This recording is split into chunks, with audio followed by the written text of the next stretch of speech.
morning. May cooking fest kami. Tingnan natin yung cooking showdown namin dito sa school ng aking anak. Contestant. Oh, galingan nyo Lexi. Grade 9 representative. Ito naman ang grade 10. Grade 12 pala sa anak ko, representative.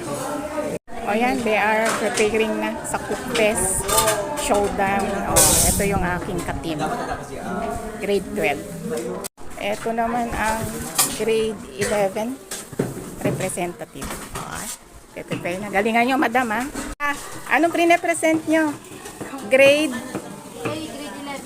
Grade 11 representative. 11. Good luck, Ate Naki. Good luck, good luck. Good luck. Grade 10 representative. Ayan. Busy sa pag-prepare. Grade 12. Ayan. Grade 8 representative. Galingan nyo galingan nyo. Grade 7 representative. Ako press, galingan mo. Nasaan na yung mga junakis mong assistant? Mayroon silang doon. May activities. Sige, good luck. Good luck. Anong luto yan? Ayan. Daming bagat Nag-fry.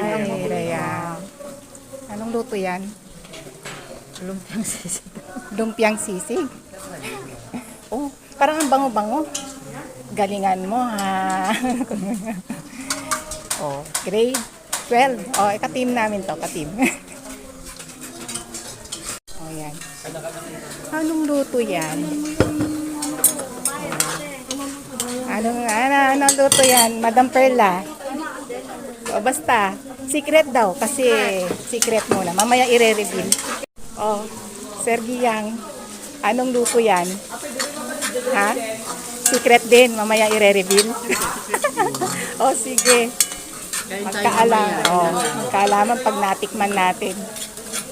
Galingan nyo madam, anong luto yan?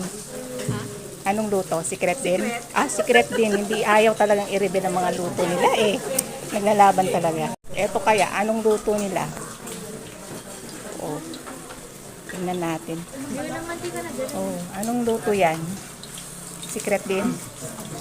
Secret din daw. Ayan, special recipe. May cheese yata Atsara? Sa atsara pala ito. Atsara. For the side dish. Main course. Ito, main course to. Tumatalsik na madam. Anong luto yan? Ginisa. Ginisa.